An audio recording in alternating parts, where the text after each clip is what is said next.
आणि लाल दिव्याचे गाडीवरती लाल दिवे लावून फिरतात, कधी येतात कधीही जातात आणि मराठी माणसाची गळचेपी या महाराष्ट्रात होते।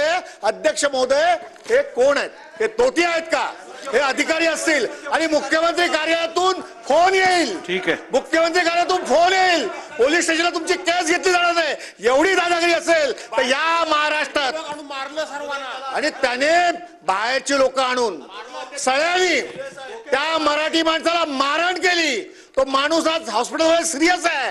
या महाराष्ट्रामध्ये जर ही परिस्थिती मराठी माणसावर असेल तर महाराष्ट्रातील मराठी माणूस हे सहन करणार नाही। अध्यक्ष महोदय, सन्माननीय सदस्य सुनील प्रभू साहेबांनी एक महत्वाचा मुद्दा उपस्थित केलेला आहे।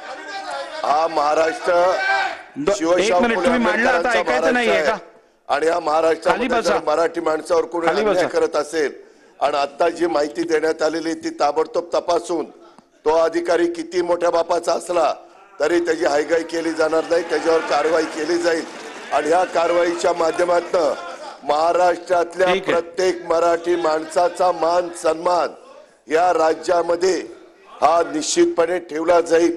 अशाच पद्धतीनं प्रशासन वागेल याबद्दलची खात्री मी सभागृहाला देतो आणि त्याच्यावर तत्परतेने कारवाई करण्याच्या बद्दलचे देखील त्या ठिकाणी आदेश दिले जातील। श्री बाबाजी काळे, श्री बाबाजी काळे,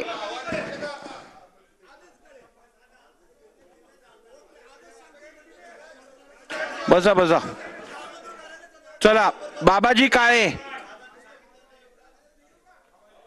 महेश सावंत, श्री महेश सावंत, ठीक आहे। अध्यक्ष महोदय, औचित्याच्या मुद्द्यामध्ये बोलण्याला संधी दिली त्याबद्दल धन्यवाद। पुणे जिल्ह्यातील खेड तालुक्यामध्ये पुनर्वसनाचे मोठे प्रश्न या ठिकाणी अनेक दिवसापासून प्रलंबित आहेत। ज्या शेतकऱ्यांना जमिनी मिळाल्या नाहीत त्या शेतकऱ्यांना प्रस्ताव भरून सुद्धा त्यांना ताबे मिळत नाहीत। त्यामुळं मोठ्या प्रमाणामध्ये तालुक्यामध्ये वादावादीचे प्रश्न अनेक दिवसापासून सुरू आहेत। माझी शासनाला अशी विनंती आहे की ज्यांना जमिनी द्यायच्या आहेत त्याऐवजी जास्तीत जास्त त्या जमिनीचा हेक्टरी मोबदला देऊन शेतकरी आणि शासन समन्वयाने हा पुनर्वसनाचा प्रश्न मिटवावा।